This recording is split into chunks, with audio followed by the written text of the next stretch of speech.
Welcome. This is D.L. Hughes from VelocityWriting.com, where you learn to write with speed, passion, purpose, and profitability.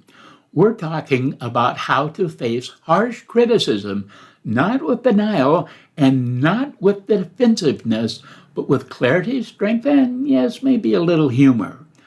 I'll give you powerful ways to deal with brutal feedback with you not losing your creative mojo.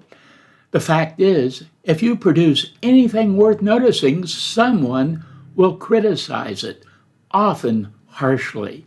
So, what do you do with that arrow to the heart?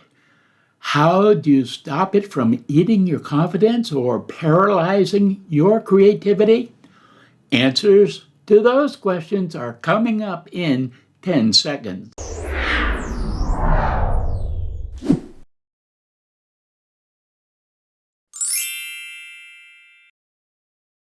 Thank you for being here to discover how to deal with criticism.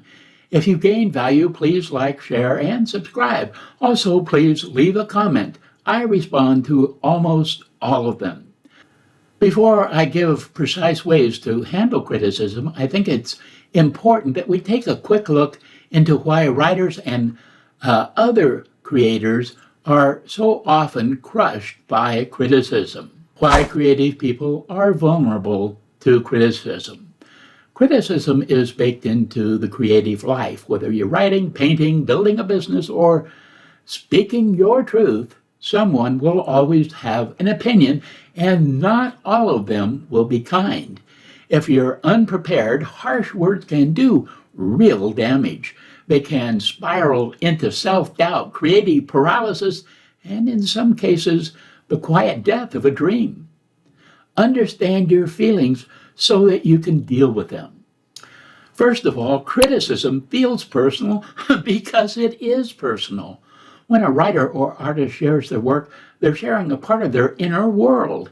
It's not just the product, it's their voice, vision, and vulnerability on display. So when criticism comes, it can feel like a judgment of their worth, not their work. The key is to separate identity from output. Remind yourself, this work came through me and it's not me. That little distance gives room for growth without self-doubt. Imagination is a double-edged sword. The same sensitivity and empathy that fuels brilliant writing also amplifies the sting of critique. Creatives often imagine worst-case scenarios or internalize offhand comments as if they were deep truths when they are not. The solution? Channel that imagination toward constructive interpretations. Don't let your imagination turn every criticism into a personal drama. Everyone is entitled to their opinion, and you must consider the merit of those opinions before you allow them to influence your thoughts or actions. I explain how to gauge the merit of varying opinions coming up. Creatives thrive on meaning, so criticism can feel like loss. When your work carries deep meaning, even small critiques can feel like someone poked holes in your purpose. But here's the reframe. Feedback isn't erasing your meaning. It can sharpen it. The good news is that criticism doesn't have to crush you. It can shape you in positive ways. Here's how to deal with criticism: verbal, online, or those pesky Amazon book reviews. How to respond to criticism. Lots of writers ask how they should respond to criticism, and I want to answer that now. There is a more important question, and that's whether or not you should ignore criticism altogether, and I discuss that next. But how should you respond? With social media, everyone has become a critic.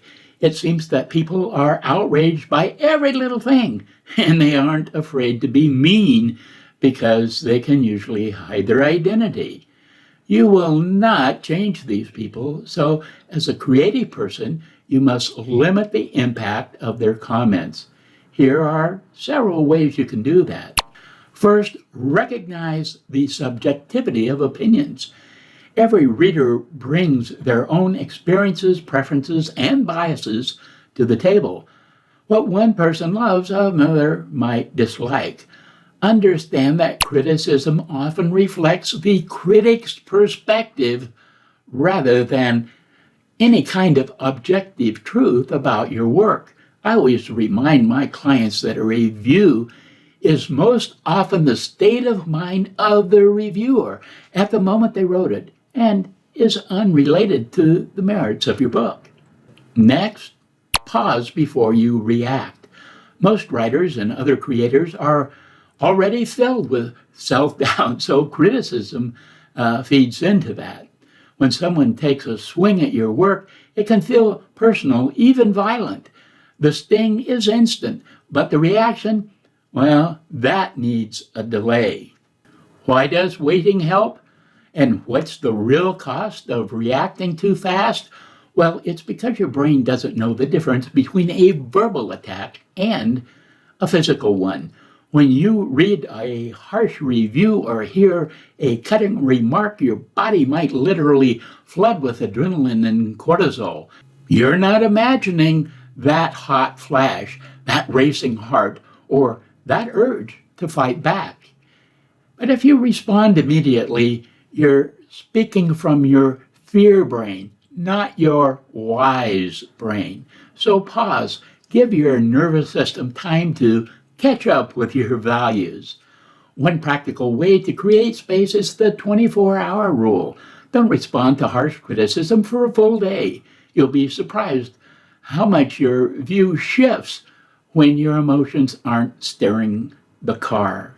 Silence is power. Remember that usually silence is smarter than a comeback, even one that comes after 24 hours.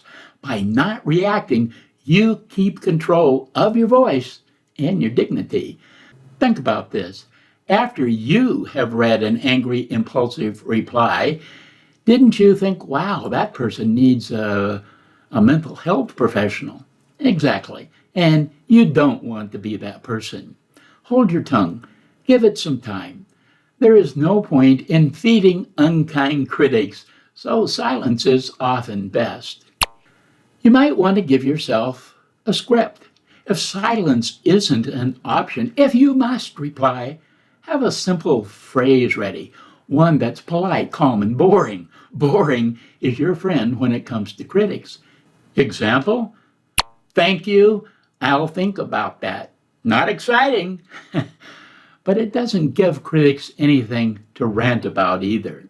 So how do you tell if a critic is even worth listening to? Hold that thought. We're getting to that very important question. Should you ignore criticism? I don't want to give you the false idea that all criticism is bad. Some criticism is worth listening to. When you were a kid, your mom probably harshly criticized you for not looking both ways before you ran across the street. Was her shrieking criticism valid? Yes, it was. But we need a better way to filter good and bad criticism, especially since there are so many creepy critics online. You don't want to ignore criticism, but you definitely need to filter it, and here's how. First, pay attention to critics you value. The most important question is, who are they to you? If a friend who's read every draft of your novel gives feedback, it matters. If it's a stranger with no context and a bad attitude, probably not. Ask yourself, does this person understand my goals? Have they shown any investment in my growth? If not, their words carry almost no weight. Now, this isn't arrogance. This is discernment. A part of this is asking, is the critic in my arena? Brené Brown, professor, author, and podcaster, said if people are not in your arena, your sphere of understanding, or part of your tribe, their opinion doesn't count. There's a big difference between someone who creates and someone who critiques out of their own sense of self-importance. For example, real creators know how hard it is. Their feedback tends to be specific, useful, and grounded in their own experience. Armchair critics, well, they toss vague insults and call it honesty. Don't waste your time with those kinds of mindless trolls. Now, consider the tone of the criticism. Are critics speaking with care or contempt? That's a good indicator of a critic's motives. You can say hard things with kindness, and you can deliver nonsense with venom. Even helpful feedback becomes useless if it's delivered like an attack. Tone matters. If someone speaks only to tear you down, they're not offering a critique, they're abusing you. Have zero tolerance for that. This means you must apply the feedback selectively. The internet has made everyone a critic. Your high school acquaintance now feels qualified to judge your memoir. The guy with 6 followers likes to think he understands your career arc. These often anonymous people can be vicious. They are the moral equivalent of a playground bully. Most feedback is not relevant or valuable.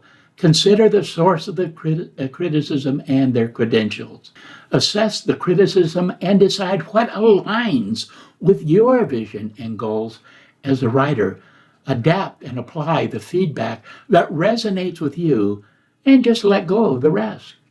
Staying true to your voice and creative intentions is essential, while at the same time being open to growth and improvement remains important.